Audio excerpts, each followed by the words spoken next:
What's going on, everybody? My name is Watatui, and today we are back with our draft format league viability tier. I don't know what I'm going to title this series. What should we title this series?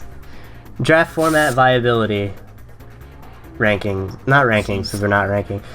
Pokemon Draft League format viability rankings with Schady. Introduce yourself once again. That's great. That's a great intro. Yeah. Coach of the Bayern Munich in the PPL and occasional other leagues as well. Yeah. And I play Pokemon a lot and pretty much only draft format. He does. Okay. And we're actually going to start off the session with his favorite thing ever. Hey! And everyone else's least favorite thing. Yeah, it was one of my favorite Pokemon ever in draft format. That's Clefable! Good old Moonshine. Clefable is arguably one of the best Pokemon OU right now. I don't play OU, but I think it's like the best thing right now. Oh yeah, absolutely. You know more than me. Yeah, I don't play much. Like Clefable, Lando, Keldeo, Lottie, and Mega Sizzlor are all like the top Pokemon for that. Sounds fun. But yeah, Clefable is equally as good in draft format, if not even better, at least in my opinion. Whatever it does in ladder, it does in standard play as well. Just like T-Wave Calm Mind, it works pretty well. Of course, Clefable is preppable for. That's a word, right? That's a word. It's preppable. Sounds good. But like you can play around prep. I think having used Clefable for like 1.5 seasons now, I know what beats Clefable. I know what people are going to try to bring to beat Clefable. And I think I can work around it. And that's important with Clefable. And you know what gets like random heavy slams, gunk shots, and whatever other weird moves. People can come up with like Encore or whatnot to beat Calm Mind sets. STMU. Can you just like hang yourself? Yeah, Clefable is good unless your opponent is a fucking SD gunk shot Mew bringing asshole. That's definitely a reference to anything that ever happened. No. Clefable is good. Like T-Wave things, it's fat. It's a really, really good check to so many things. Like it wasn't even intended to be it, but in one of my games this season, it just walled Volcanion, Scarf Volcanion, like hard walled. It wasn't even Spadef, it was like, I think the set mixed defensive spread. Because my counter died, I was like, Clefable, do something, save me, and it did. Clefable is just such a stupidly good Pokemon. Even though its stats don't really look like that, like 95, 73, 90 bulk doesn't sound amazing at all. By any stretch of the imagination, I can talk. But it just works. It's just enough bulk to lift certain hits, get a T-Wave off, or set up on something. Calm Mind is really, really potent. As well as Cosmic Power, Sword Power, which is a set that very, very easily can sweep teams. Of course, it has to find the right matchup, but if that matchup is there, Cosmic Power Clefable just kind of runs through teams, and that's kind of fun. Also, you have the option of running more offensive sets with, you know, Life Orb, Fire Blast, Life Orb, Magic Art is cool, Fire Blast, Moon Blast, Ice Beam, T-Ball, whatever you want. If you used to be a normal type, so it has a really expensive move pool. It is a stealth rocker. Don't use it as a stealth rocker. I think always stealth rocker is a move slot wasted on Clefable. Whatever the matchup is, I think it's a wasted move slot. I think it's so many options that are great. It gets knockoff, which might seem weird, but I think my buddy Leo, 6 attacks, uses it really effectively. You can get rid of items like Sheer Force, Life Orb, Gator, for example, and like not get Tweet Code after that. Like this thing has so many weird options that you can abuse. Healing Wish is cool, Heal Bell is cool for team support. So it can be supporter, but usually the thing is just going to be a check/counter to certain threats, and or like a cleaner or a sweeper, pretty much. A fat sweeper.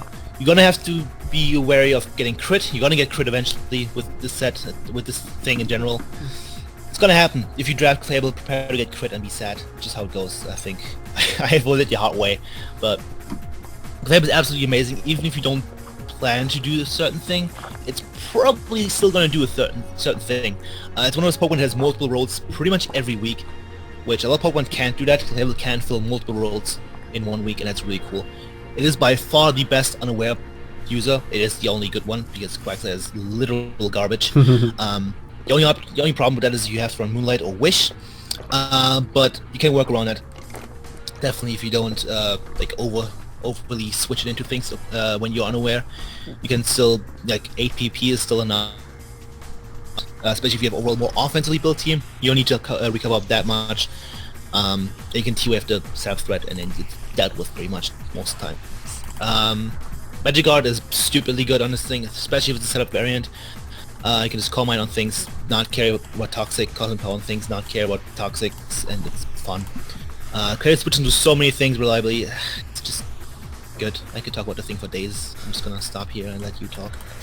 Okay, so I have a slightly different opinion that I think it's... Fuck you. What?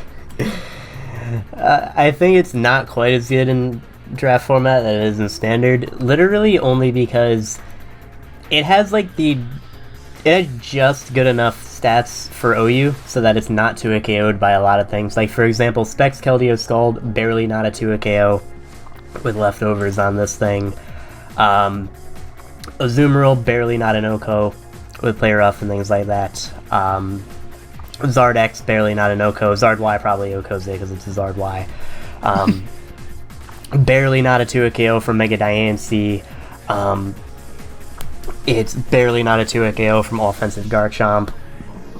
So like, it kind of just has like the perfect stat distribution for OU, and then sometimes once you go into the lower tiers, it just doesn't quite have the bulk necessary to not get 2-hit KO'd by a lot of things. Like just for an example, we'll just do this impromptu real quick. We'll go to like the UU tier or BL or something like that. So like for example in BL, got Staraptor, 2-hit KOs it. You got Terrakion, can 2-hit KO if your Life Orb or Banded.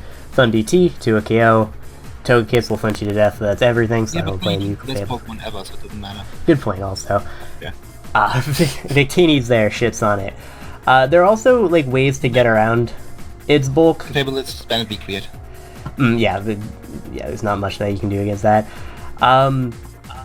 Also, something that I've noticed with Clefable is that you usually, like, even though it obviously resists knockoff and you can take it relatively well, you rarely want to lose your leftovers with Clefable. Like, that leftovers on this thing, like I mentioned earlier, is just the biggest reason why this thing isn't 2-hit KO'd by a lot of certain things. Like, with this thing's leftovers being knocked off, I'm pretty sure Specs Keldeo Scald 2-hit KOs it, whereas with leftovers it's not.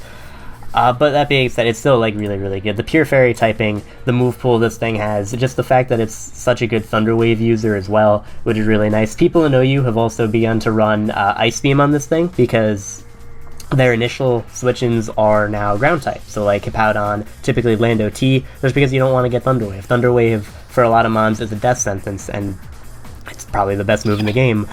So a lot of times you'll switch into something like that. You can do the same thing with Clefable in draft format. You can run Ice Beam for your opponent's Nidoqueen or Nidoking. I did that.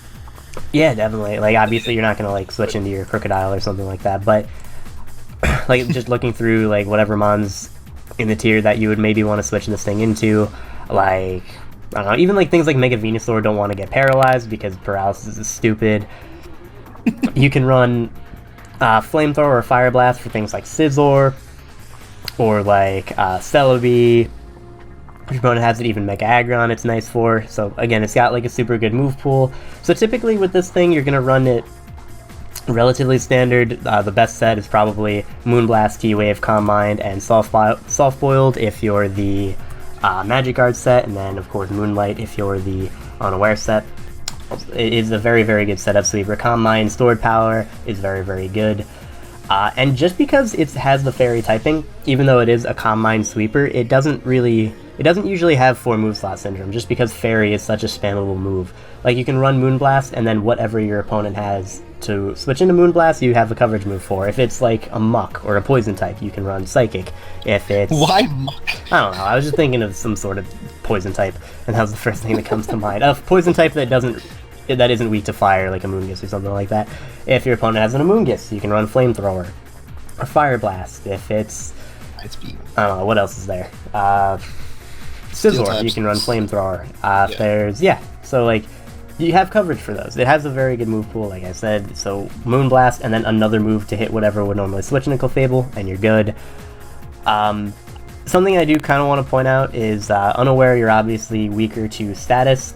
And if you do get status, you're no longer doing the job that you're supposed to do, which is wall setup sweepers, because if you're not 2-hit KOing them, they can just set up all over you and wait for you to die to poison. So you do have to be careful of that.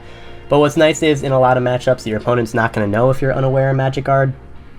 But sometimes your opponent will be able to figure out what you're going to be. Like when I was prepping for Schady, I was like 99% sure he was going to be unaware, just because I have things like Mega Altaria, I have things like SD Terrakion, I have a lot of setup on my team, so it can be kind of predictable, but it's also good enough to the point where even if your opponent predicts what set it's going to be, you have to try very hard in order to stop it from getting it to do what it wants to do.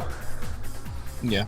Also, there's some more like gimmicky options like Encore, which is not common by any stretch of the imagination, but I've used it, I've seen other people use it. It's a pretty cool move on Clefable especially.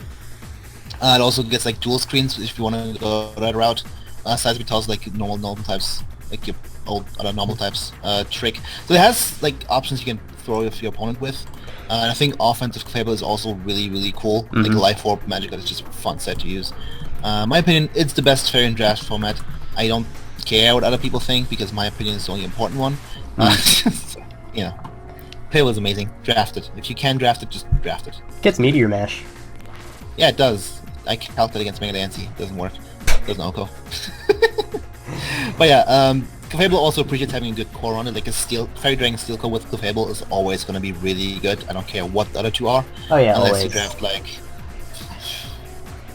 Aaron, whatever it's called, and Aggron? Gumi, Aaron, the first thing, the little guy. Oh, alright.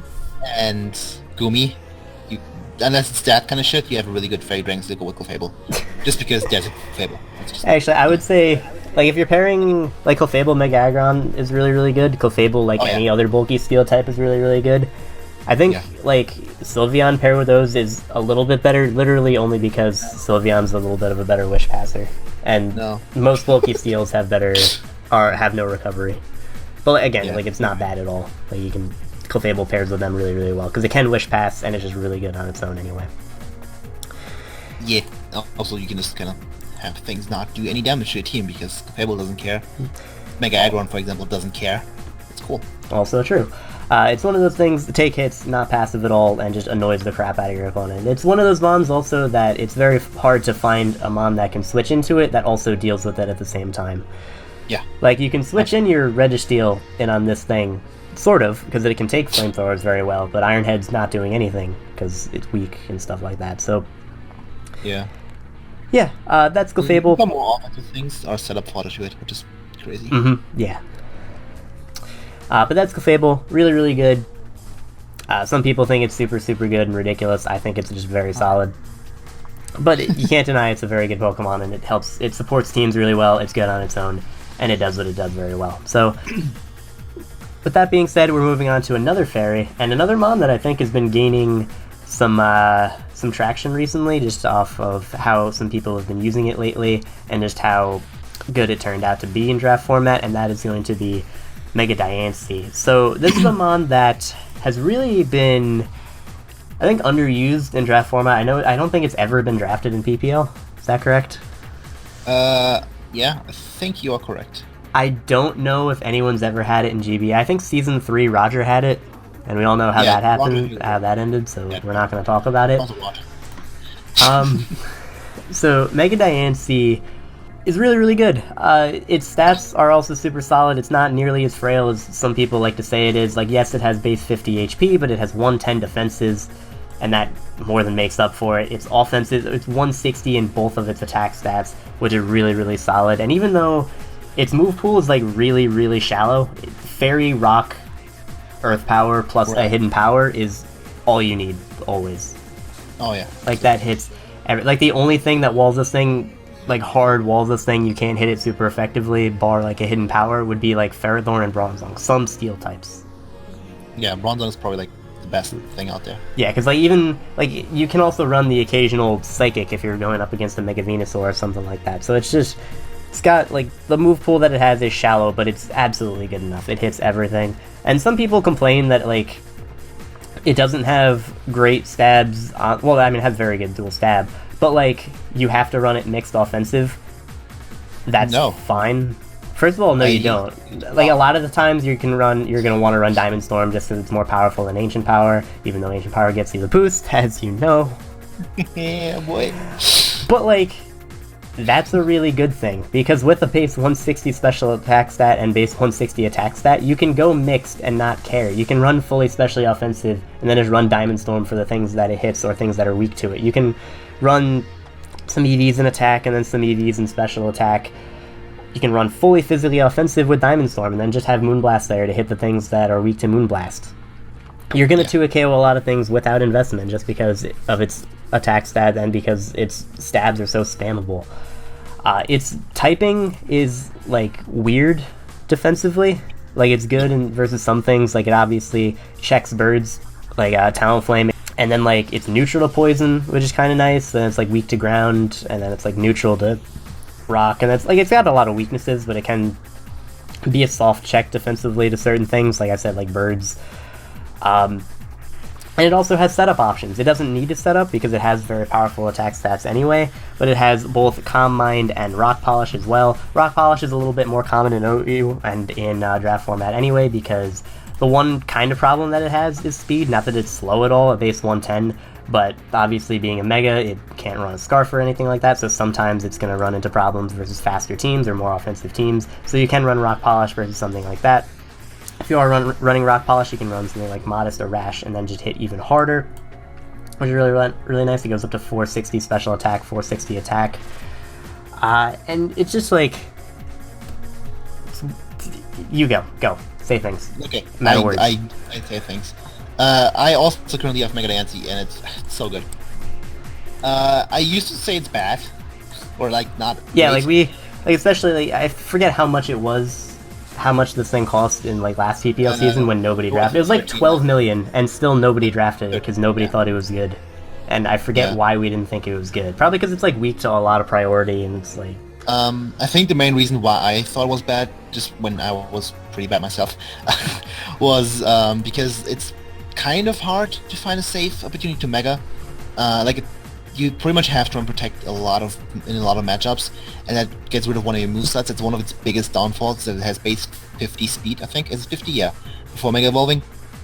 Added with those bunch of weaknesses it has, it's not easy to Mega up without Protect. I think that's its only real flaw, I think, because like, yeah, it's weak to Bullet Punch and whatnot, cool, but that's one priority move that's not even that common. And like Unstat Bullet Punch usually doesn't even kill it, so like, it doesn't even care. Diancie's good. It can be a stealth rocker, just because why not? You don't even need that many moves usually. A lot of teams you just need Moonblast. That's all you need sometimes. Yeah. Or just dual stab, Moonblast plus Earth Power, whatever you want. The thing is so good. I think running Ancient Power is cool because you can get moves and you can win games that you absolutely shouldn't have won. I don't know who would ever do that though. Also, I think who had it in the GBA? Chimpact. Yeah. Chimpact. You use Explosion as well, like, I think it's fucking cool. Like, Calm Mind is cool, I think you said that, yeah you did. The other thing that's like really unusual that it gets that Canyon Run is like Magnet Rise, which I think Kyle, our mutual friend Kyle, used to just beat Hippowdon, sub-Magnet Rise Mega Diancie.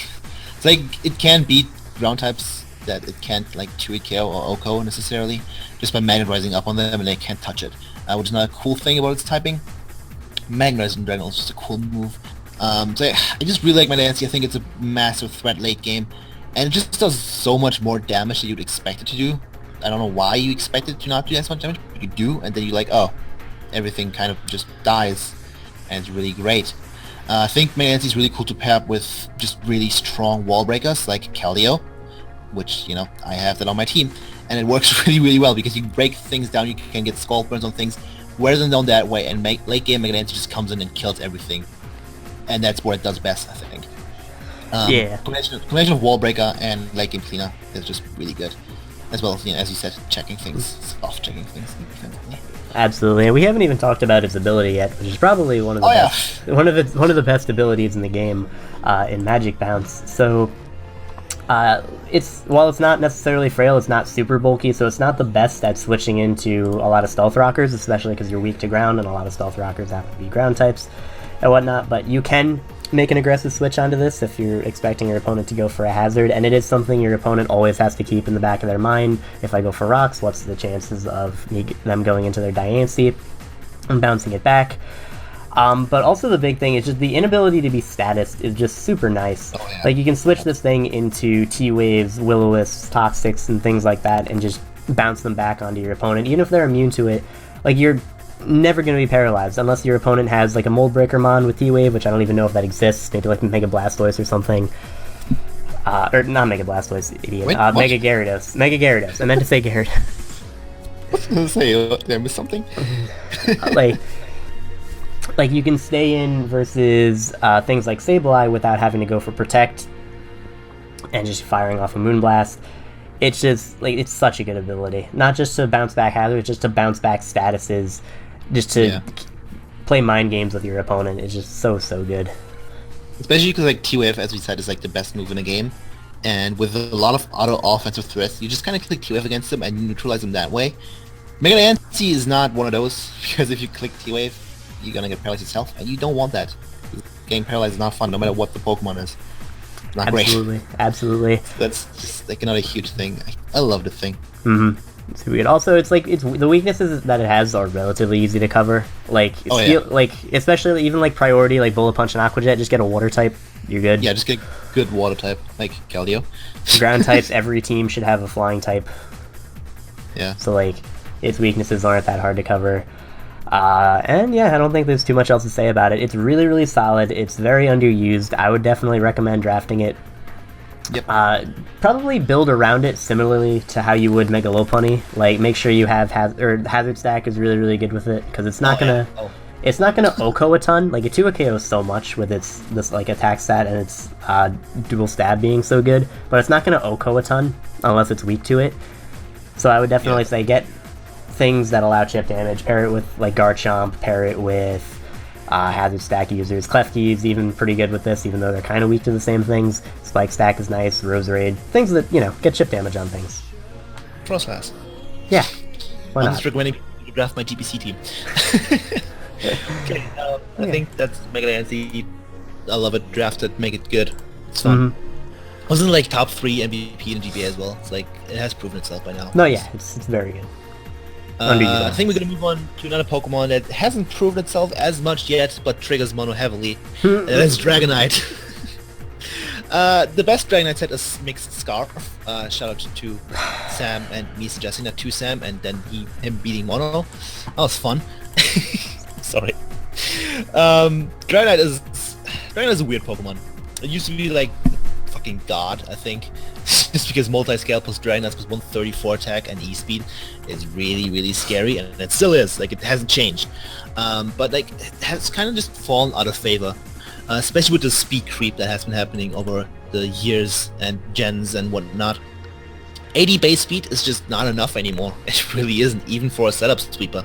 I think Dragonite is even better as a wall breaker now. Just like, give it a choice band, click Outrage, Iron Tail, E-Speed, whatever the fuck you want to run. Iron Head, I suppose, as well. Earthquake, Fire Punch. This thing has a really big move pool. And it's really hard to prep for. It's really hard to find a hard counter, because there aren't many. You're probably going to have to run a berry on something to actually deal with the thing. A lot of things that deal with it defensively are set up for it, just because of multi-scale, because of Roost, which is definitely a viable option on the thing. And that's really cool. I don't know.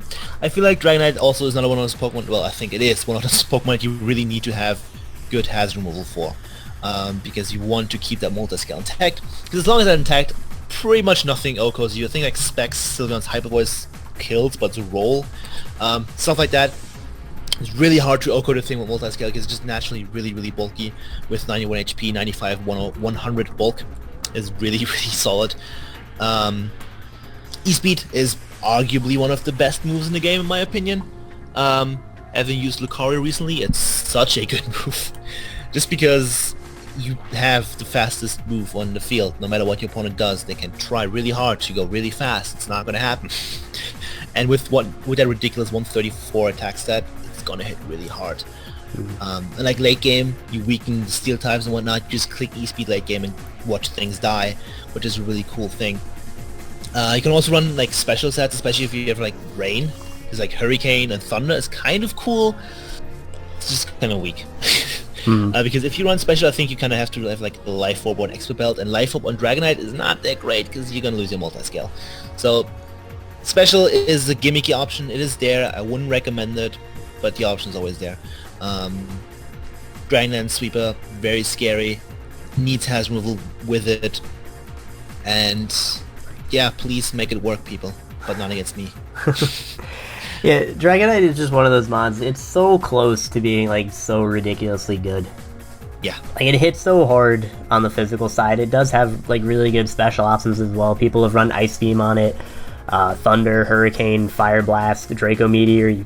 It hits, like, even though 100 special attack isn't great, like it hits harder than Noivern, even though Noivern's kind of weak, but still 100 is definitely usable for a special attack stat with those moves.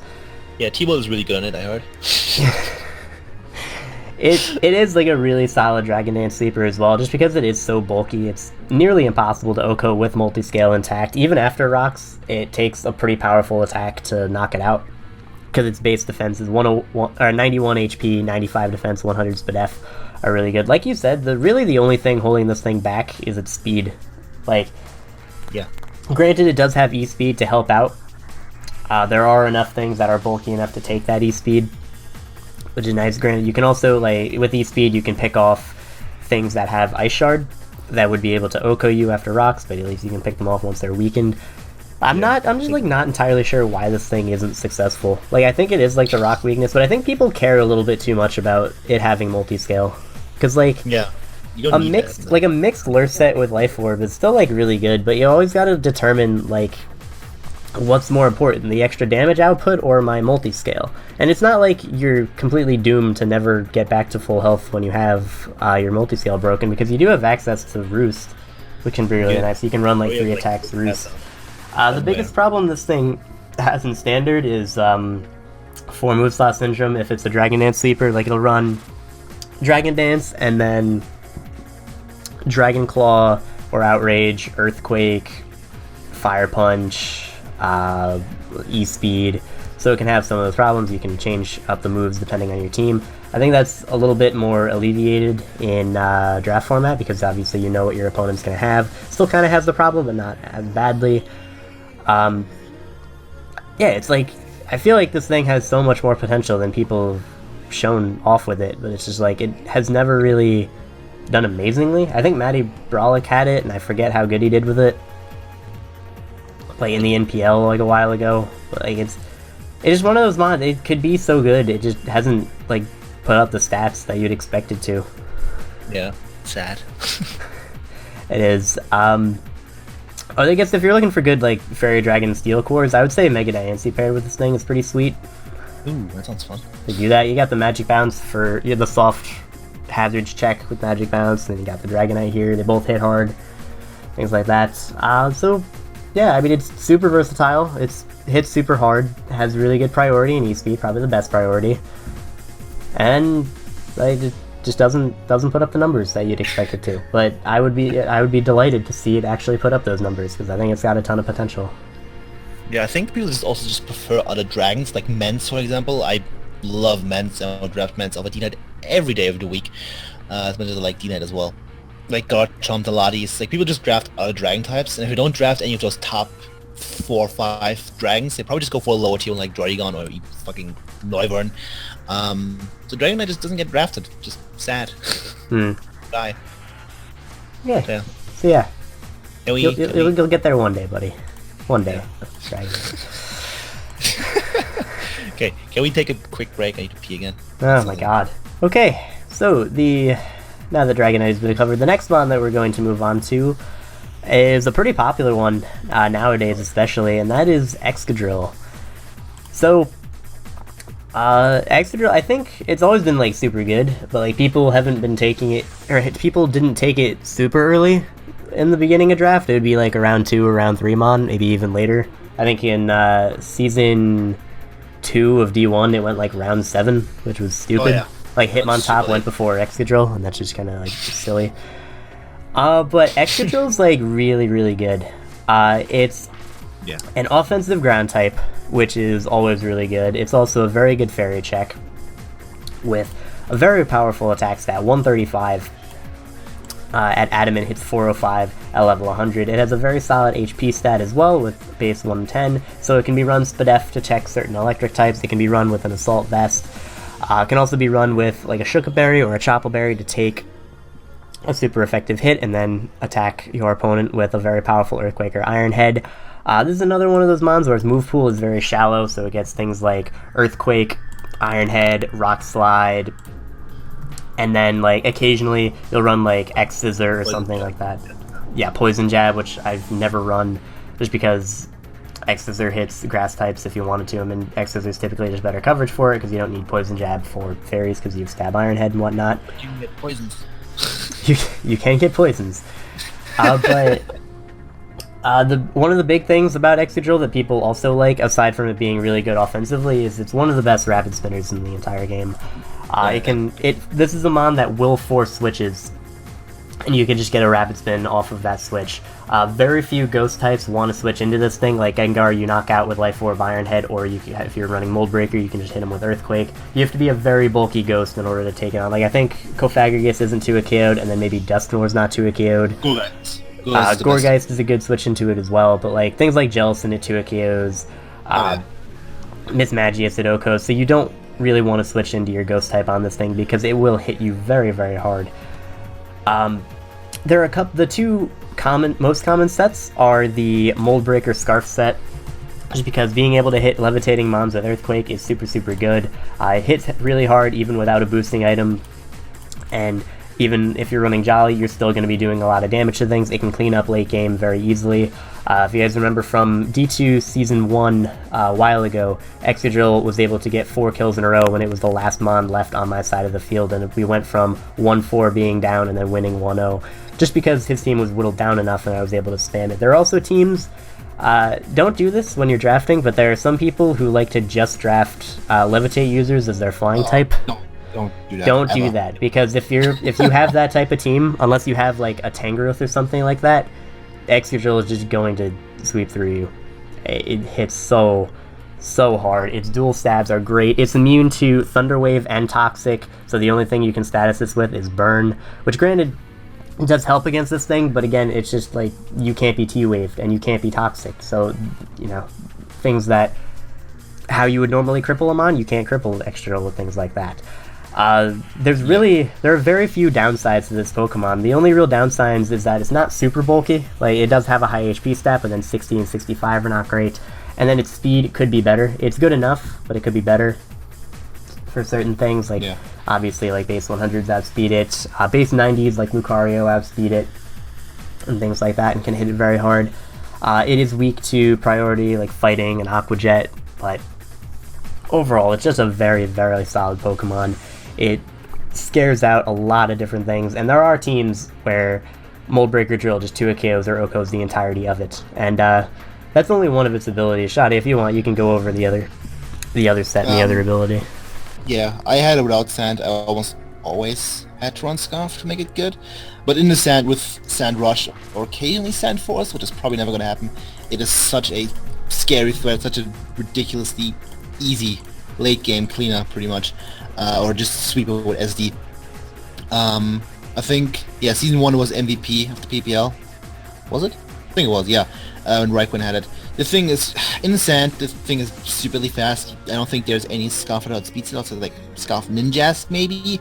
So like, you cannot speed it, you have to have priority, or like a really, really good check, and there aren't many. Like, there aren't many things that take on Excadrill's Earthquake well. Like in the Sand, you have Road and Wash, you have Tangrowth obviously, which is always going to wall it, Gourgeist and similar things, but there aren't many of those. And if you can whittle down to certain checks, which is usually relatively easy, especially if you stand up, you get sand damage off them, etc. The thing just cleans up late game, and it's really, really scary. It's a really good check to fairies, because something like Clefable cannot T-Wave it, so it has to click the fire move, and has to probably miss the fire move with its Fire Blast. And that's cool. The thing just threatens out so many things. In my opinion, it is the best rapid spinner in the game, in draft format at least, but that's just me. It's so good. Sand Rush, if you have Hippo or Tita, Tita is better, let's be real. Here Tita plus Excadrill, you have a win con every week, and if you have a Pokemon that can be a win con every week, that's a huge, huge asset to you in draft format. Kind of like Megalopony, just it has to rely on another Pokemon to help it, but that's fine. You can run Sandstorm on this thing, it does get that, unlike other weather sweepers which don't get the weather, which is stupid. Shout out to Romaldo for being bad. Well, yeah, you can do that. You can also, if your opponent doesn't have anything you need Mold Breaker for, like no Levitate users, no Sturdy, or anything of the sort, you can just run Sand Rush and bluff potential manual sand if you don't have, a Tita already, and that can also be it can be a really big asset. Your opponent's gonna have to have to keep that in mind, that it could be Sandstorm could be set up at any point in time, and they could just lose to that, and that's also really, really cool. Another thing, it gets Metal Sound and it gets Sludge Bomb, so you beat Tangrowth. It's really easy. Yo, Life Up Sludge Bomb kills defensive Tangrowth after rocks at -2. So easy. Alright. Look at me coming up with the strats for you guys that are prepping with Excadrill right now. Don't actually do that. I mean, I'm never going to run into that problem because I'm never drafting Tangrowth again in my life. But... Oh, Tangrowth, you legend. Yeah, Excadrill is good. There's not much to say. It's a very straightforward Pokemon, but it does its job so damn well. As you said, defensive side works. I think back when Greninja was a thing, I know at least one person that was relatively competent ran partial Barrier Excadrill. Like, just take a hit from Greninja and spin. It's like, if you really have something that's weak to Rock, like Zard Y or something, for example, with the thing, you can guarantee to get off a spin very easily with the thing. And that's also a huge asset as well. I love Excadrill. Amazing Pokemon. It's a mole. It's cool. Yeah, it's super good. I forget what I was about to say. I was gonna add something that was good about Excadrill, and I forgot what it was. No, it wasn't that. I think I was gonna mention SD is also good. Like in standard, you can run Air Balloon SD, and then if your opponent has a choice Earthquake user, you can set up an SD, and then in the sand, it's game over. Or back in Gen 5 when Gliscor ran Toxic and Earthquake as only ways of doing anything to anything. Air Balloon Excadrill beats that as well. Air Balloon is just a cool item in Excadrill in general, I think. And Uncle Baleon. What? Yeah, definitely. Its attack stat's good enough to the point where you don't have to run Life Orb or anything like that every week. I don't know if you didn't hear it, I just ignored it. I'm not sure. It's fine, you can ignore everything all the time. Anyway. Yeah, that's the thing that happened. That's Excadrill. Does super good. It usually... Oh, no, I remember now. Okay, so... This is probably the best. This is the best weather sweeper in the game. Not just because it in and of itself is the best in the weather that it has, sand, but also the weather setters that you pair with this are also really good in their own right. So you're just getting two really good. Hippo is still really good, even though you're doubling up on the ground typing. It's fine because it's super bulky. It's a very good stealth rocker. Whirlwinds things out. It's super good in its own right. And then Tyranitar has really picked up in popularity, and it's just super good in its own right as well. It's a great pursuit trapper. It's bulky as hell. It hits super hard on its own. So all three of those Pokemon, you don't have to pair them together. You can just get one, and then if the other one gets sniped, you still have a really good mon on your team. Yeah, it's the opposite of other weathers. Where the setter is usually complete garbage. Shout out to Ninetales and Politoed being really bad. Or being really underwhelming, I guess. Not bad necessarily. At least. Yeah, so that's Excadrill. Super good to pair with other things. Yeah. Moving on. Cool guy. Interesting one. You can start up with Ferrothorn. Oh, okay. Ferrothorn, that's your Pokemon mainly, but hey. Ferrothorn is a Pokemon I personally don't like that much in draft format. Really good in stand-up play. I think everyone is aware of that. In draft, it's not bad. I think a lot of people think it's straight up bad. I don't think that is true. It still is really bulky. 74, 131, 116 bulk is good. HP Fire is not going to kill you. I know it's a 4 times weakness, blah blah blah. You're going to take HP Fires. Especially from defensive Pokemon, it's not going to do anything. It's going to be a 3, maybe 4 hit KO with lefties. Potentially with Leech Seed, you're going to beat things that have HP Fire with this thing. And that's cool. It's a very reliable stealth rocker. Most of the fire moves you can OHKO you can predict them. You're gonna see them coming. So I think you can set up rocks on things. You can set up spikes. Spike Stack is so underrated in draft. Not underrated, but underused. I think more so. And this thing is a reliable spike stack, and that's really cool to have. It's also not passive at all. T-Wave is good. It gets Gyro Ball, it gets Knockoff. Power Whip is a really strong move. I guess Rock Polish. Someone should do that. This is the Rock Polish Ferrothorn. So yeah, the thing is cool. It gets TOS off, gets Toxic, gets up rocks. It just does its job. It also really still walls a lot of physical attackers really well, I think, more so than special attackers, just because they don't have HP Fire. It's not a thing on the physical side. They might run Natural Gift, but you know, that's a difficult case. It's like Ferrothorn is cool. I think you need to draft around it really well with a good core, which I think you had last season. So I'm going to let you talk about it in a sec. I think can be really, really, really good, and just be a huge annoyance to a lot of teams. And yeah, it's not going to be an MVP like ever probably, but it does its job, and that's all you need to do most of the time. Iron Bobs is cool. Just chip damage. The thing is chip damage incarnate, and chip damage is really good with certain threats like Mega Lopunny. So yeah, Mono, I'm gonna let you take the lead from here. Alright, so like you said, Ferrothorn is like super bulky on both sides. It's not passive because it has powerful Gyro Ball, Power Whip, Knockoff, things like that. Ferrothorn is also one of those mons you don't have to run leftovers in order for it to take hits. You can run a berry and it's no problem at all. Like you can run an Aqua Berry, live like Fire Blast from Hydreigon and like T-Wave it or get off like a Gyro Ball or something onto it. Has super good utility options, both Hazards and Stealth Rock and Spike. You do have Leech Seed for some recovery, not instant recovery, well not super reliable recovery, but it is good for chip damage and getting yourself a little bit healthier. I paired this thing with Jellicent, and that's a super good core, because Jellicent is weak to, the Gen 5 core, because like Jelly Ferro core is like super good, and they cover each other nearly perfectly. Like the only thing that they don't cover each other for is like Dark and Ghost, which is very hard to find anyway. It is really good for getting chip damage off on things, because like I said, it does get Stealth Rock and Spikes for chip damage on things. You switch into physical attacks for Iron Barbs. Like, even if, like, worst case scenario, you're in versus, like, an Emboar. Your team doesn't have a switch into Emboar. You can switch into Ferrothorn, and it's, like, almost dead already. Because it's taking Flare Blitz recoil, it's taking Iron Barbs, it might be taking Life Orb, it's already taking a shit ton. And especially if you predict right with this thing, you're just getting free chip damage off onto your opponent. Like, if they're going for a Wild Charge, free switch into Ferrothorn, chip damage, recoil.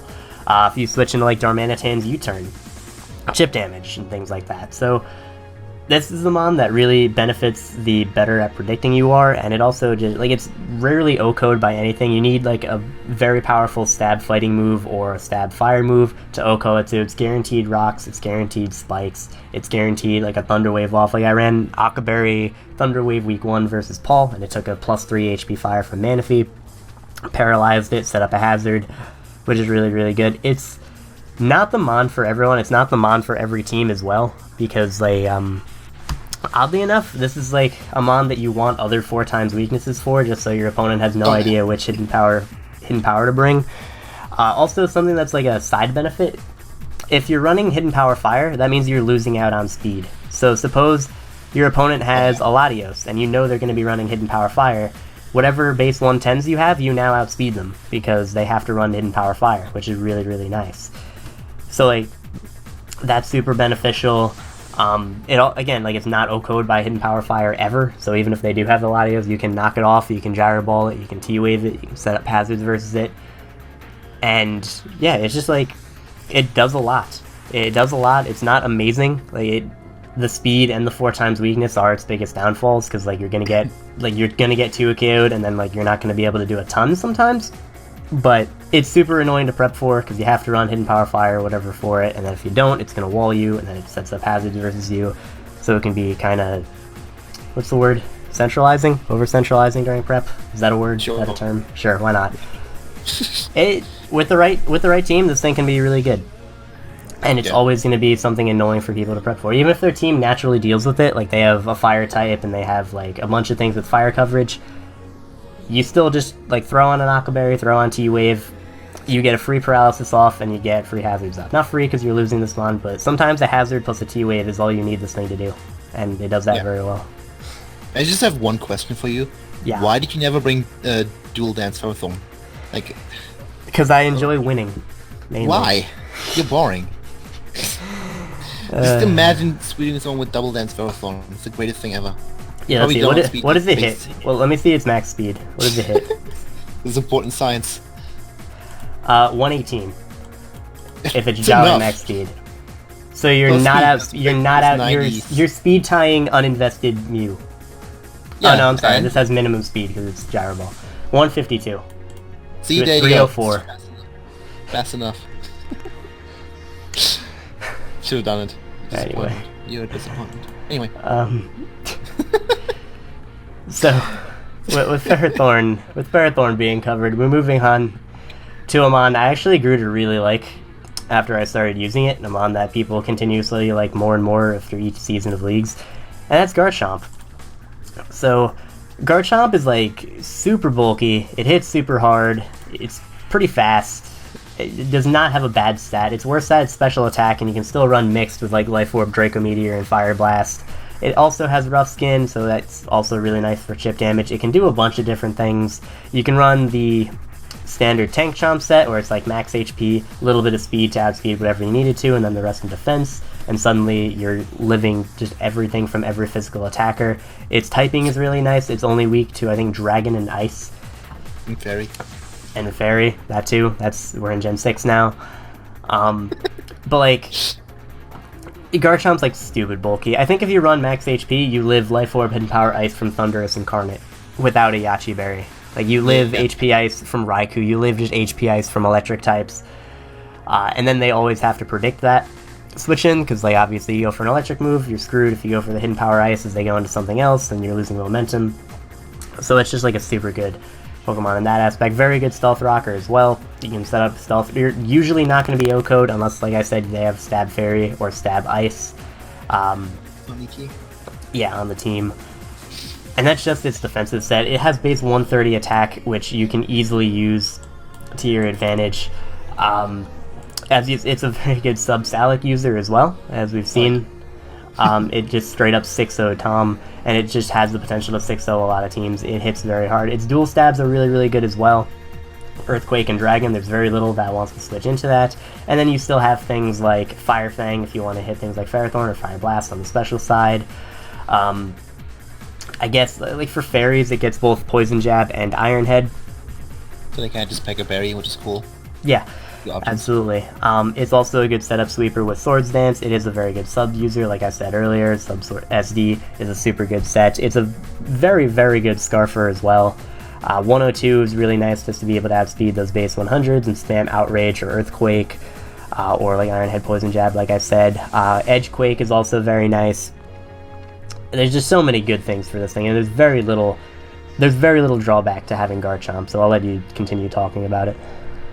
There's not much to say. I just want to point out that like sub SD with like a lot of bulk investment is really good. I don't remember who it was, but I know someone had like a lot of SPDF investment and HP to not have Melodic break its sub with Scald.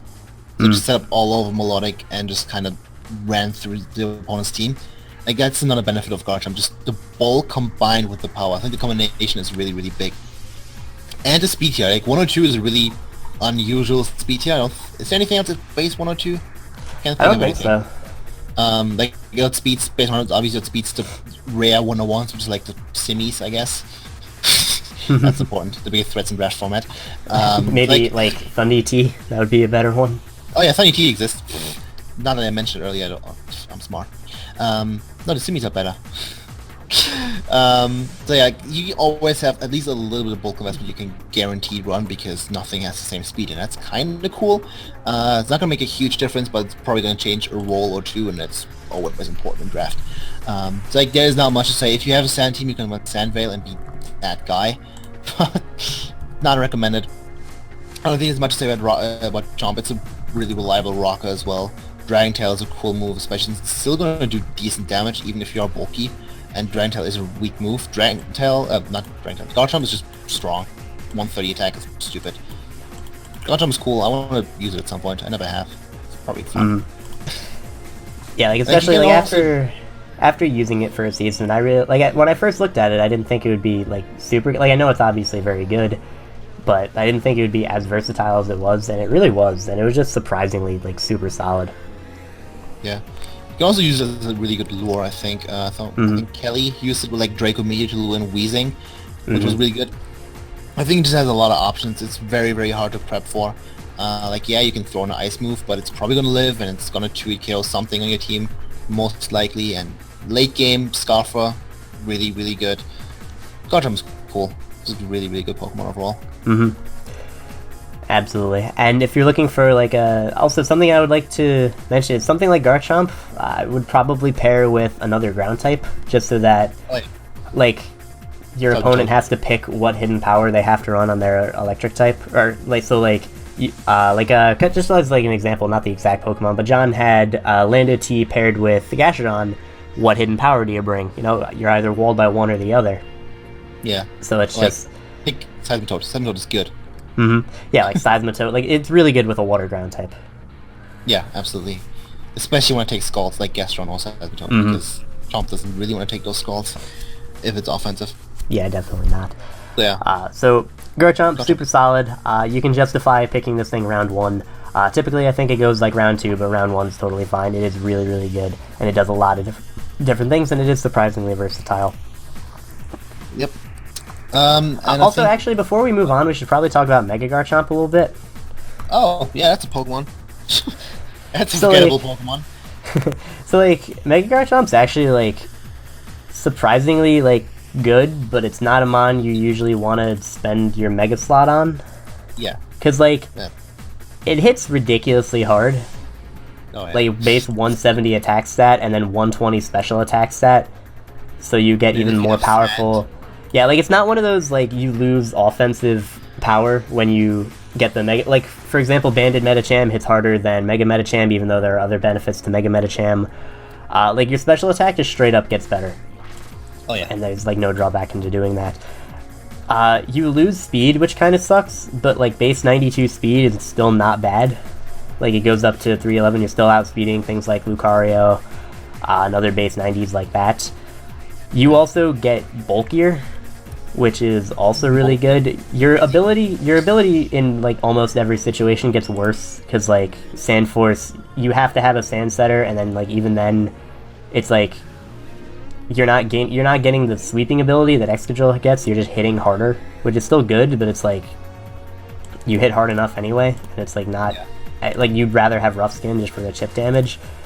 That being said, it's like still like really good. It's just like regular Garchomp is about as good, if not better than this thing, and you don't typically want to run or use your Mega slot on this, but if you're like getting later on into the draft and you see like you don't have a ground type and like you don't have your Mega yet, I would definitely consider this thing, because it's usually going to be pretty cheap in drafts, and it's just like a really good mixed attacker. It hits super hard. It's one of the things that almost swept me. Like, I think the closest I came to losing was because of this thing in D2 of last season. Mono is so good. Pokemon, shut nerd. Just because like it hits so hard. Edgequake plus Dragon Move is good. Super bulky. Yeah. Though, like the biggest drawback is just losing the 10 speed just sucks. Yeah, I also think that like Garchomp, like regular Chomp, has the option of being a wall breaker and a sweeper. Well, well, Mega Garchomp is just a wall breaker. It cannot sweep just because it's so much slower. It can't be Scarf and stuff like that. Can't be sub Salac. It can just be sub. So yeah, it's not a big thing. Another thing that makes Mega Garchomp that's amazing is the next Pokemon we're going to talk about. Ho ho! Yeah, but also before we get into that next Pokemon, which I actually don't know yet because I'm looking at the screen. Just destroy my base. Okay. If you ever want to like draft Scolipede with this thing, do it. Oh god, no, don't do it. Oh god. If you're like, if your league allows Baton Pass, like Baton Passing in a Mega Garchomp is probably like the best thing to Baton Pass into, because it's you're never gonna OHKO this thing unless you have like a Stab Ice or Fairy move, or like a Draco Meteor. They even Stab Fairy moves don't kill. Like some Stab Fairy moves, yeah, don't even kill those things, and you're not always gonna go for a Fairy move in front of the Scolipede. That's a really good offensive core. And you can wait to get Mega Garchomp because no one's gonna pick it, and then like you give this thing speed and you're just OHKOing everything. Hey Mono, can you not do that next PPL season? That'd be cool. Sound really I got other plans for next PPL season, but that's Mega Garchomp. This will probably be the last one before we end the episode. We've been going for like I've just realized I've had this thing on screen. Actually, no, it's not on screen. Okay, that's good. We've been going for like about an hour now, but I have to cut out like a section of that. So. Okay, next mon. Mega Gardevoir. That's a fun one. Mega Gardevoir used to be one of the most popular things in draft format, I think, for a while. Like the mid stages, I suppose. Like around DUA season 3, 4, I think, somewhere around that time, people just loved the thing. It's still really good. 165 special attack with Pixelate boosted Hyper Voice is not anything you want to mess around with. The thing has almost no switch-ins. Like I think this thing can beat almost every potential switch-in that there is. Like, can you think of anything that's like a hard counter? Because I can't. No. I think like Hyper Voice, Psyshock, Focus Blast hits everything. Yeah, and then maybe like Shadow Ball occasionally for stuff like Bronzong or Jirachi. And then it's so good. They can set up on a lot of things. They can check it defensively. You can Calm Mind, you can taunt them, Will-O-Wisp them, that kind of thing. You can knock off things like Chansey, which can kind of take your hits. Doesn't really want to take a side shot, but it can. Yeah, but even then, like you can run taunt for things like that and just shut them down. Exactly. Like the thing is just so good. If you get up a sub with the thing for free, your opponent is in a lot of trouble and might do at least like 2 Pokemon. Like it has the problem of being relatively slow at base 100 speed. It's really good for Wall Breaker, but then it's going to threaten out really quickly. You're also going to have your Fairy be a Mega, which for defensive purposes is not that great, unless it's, you know, Mega Altaria, Mega Autono, which are more dedicated to being defensive. Mega, which kind of takes away that Fairy slot of being fat, taking Dragon type moves, so Dragon types on defensively well. But it's fine because you just threaten the hell out of them like really easily. The biggest issue about it is that Game Freak is really stupid and gave it an attack boost instead of a defense boost. Why does it have 85 attack? Shadow Sneak, obviously. Didn't Steve run it? I think Steve ran that. Yeah, he did for Alakazam, which was cool. That was great. I mean, you can run Pixelate boosted return. It probably does a good chunk because Pixelate is strong. Like Fairy Psychic Dual Step is so good. Like, oh my goodness. Like a lot of Fairy types just have their best switch-ins be poison types, like bulky poison types like Nidoqueen and whatnot. The thing doesn't. It just doesn't care. Of course, you can bait it with like Payapa Berry and stuff, but usually you're gonna be able to play around that. And the thing is just such a good wall breaker.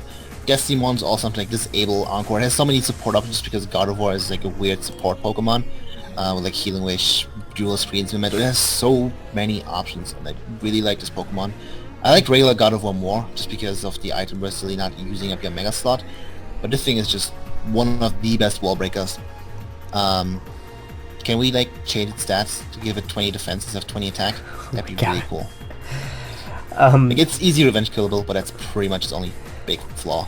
Yeah, and I mean, you say easily revenge killable, we're talking about specifically the physical side, because its Splash stat is ridiculous. Like, uninvested, it hits 306, which is absurd. Like, you're living stab poison, or like, stab sludge bombs, stab flash cannons, and you're just OHKOing things. And like you mentioned, like, it's so powerful, and its dual stab of Hyper Voice Psyshock is so good, sometimes you don't have to run anything else compared to it. Yeah. Like, sometimes you're going to want to run Focus Blast, sometimes you're going to want to run Hidden Power Fire, or maybe a Hidden Power Ground or something like that. But suppose, like, even then, those are 3 move slots, and then your last slot you can cover with probably one of my favorite is Will-O-Wisp, just because you can hit, like, it's more reliable than Focus Blast, so as they switch in, like, their bulky Steel type, like their Bronzong, or their Registeel, or their Mega Aggron even, you can burn them with Will-O-Wisp, and then, like, you're just crippling them, and then later on you can risk Focus Blast without being OHKO'd by them, which is really nice. Wish Protect is also something we've seen before. It's not the best Wish Passer because it has a low HP stat, but it's good for healing itself, and if you don't have to run any other move other than Hyper Voice and Psyshock, it's really good. It has good utility, like, the utility it has is just perfect for what it wants to do. Like, you can have Encore for Calm Mind setters, like bulky Psychic types with Calm Mind so that you can stop them from beating you. It's even like a Cleric. It is a very good Healing Wish user as well. As like in the what was that? That was the March Madness tournament where George. No, that wasn't Healing Wish. That was Tricker and Mega Gardevoir, which we haven't even got into yet. Shut up. That never happened. It even has, even though like 100 speed is like a lot, you can also run Trick Room on this thing versus faster teams, and then just kill everything with Hyper Voice. Because if you're running Trick Room, you'll be able to run Modest and then ow everything. Quiet, but good thing. Yeah. it has super good offensive stabs. It's super good offensively, and then it has really good supportive moves that help it out, like Thunder Wave and Taunt. With Taunt, you can beat things like Diancie, which are like one of the few things that you can't 2 a KO, which is super nice. Subset is also super good. Will-O-Wisp just to cripple Steels and other bulky things that want to switch into you. It's T-Wave as well. It's just T-Wave, which is always good. It's just ridiculously good. I think we forgot to mention the best set, like the God set. Calm Mind, Rest, Snore, Store Power. Is that a set? I've seen it used, and it can do things, kind of. Okay. I want to use but also that brings up a good point. We haven't mentioned Calm Mind yet, and Calm Mind is also really good. Like, you're not usually gonna need to boost your special defense or your special attack, but it is there if you want it, because it is definitely viable. Like, if you're running like a sub Calm Mind set, or if your opponent's team is just super weak to Fairy, you can run Wish, Protect, Calm Mind, Hyper Voice. Yeah. And like with like a little bit of HP, this thing can take physical hits relatively well, and then just never get O-code on the special side. Yeah. So Mega Gardevoir is just like super good, and like it's not as popular as it used to be. It's not. Also, you have to think of this thing as just a wall breaker. It's not going to sweep through teams, because base 100 speed is not good enough to sweep, like just straight up sweep, unless your opponent's team is super, super slow. Its best role is just as a wall breaker with some good utility options, but not a sweeper. Don't use this thing as your sweeper. Yeah, no, not a good idea. Also, I forget if we mentioned, but like in OU, it doesn't have 4 move slot syndrome, just because Hyper Voice, Psyshock, Focus Blast are like all you need. But like if you're going up against, like, you typically run Focus Splash, that's because it hits both Heatran and Ferrothorn, which are on a lot of teams. So like you can also run like T-Bolt for things like Skarmory. You can build a moveset with this thing that'll 2 a KO anybody's draft, pretty much. Yeah, unless it's like really weird assault list uses like Slowking and whatnot. But they can't do anything back to you, so you know. Yeah. So that's Mega Gardevoir. We'll probably cover regular Gardevoir when we get into UU. I don't know if that'll be with Schady or with someone more important, but that's going to be it for this episode. Thank you guys very much for watching. I hope you all enjoyed. Hope this was an improvement over the first episode, even though I think first episode went well. Hopefully this series just gets better and better for you guys. Thank you guys very much for watching. Gone. What? It's going to get better as soon as I'm gone. As you someone else here. But thank you guys very much for watching, and hopefully we'll see you in the next episode.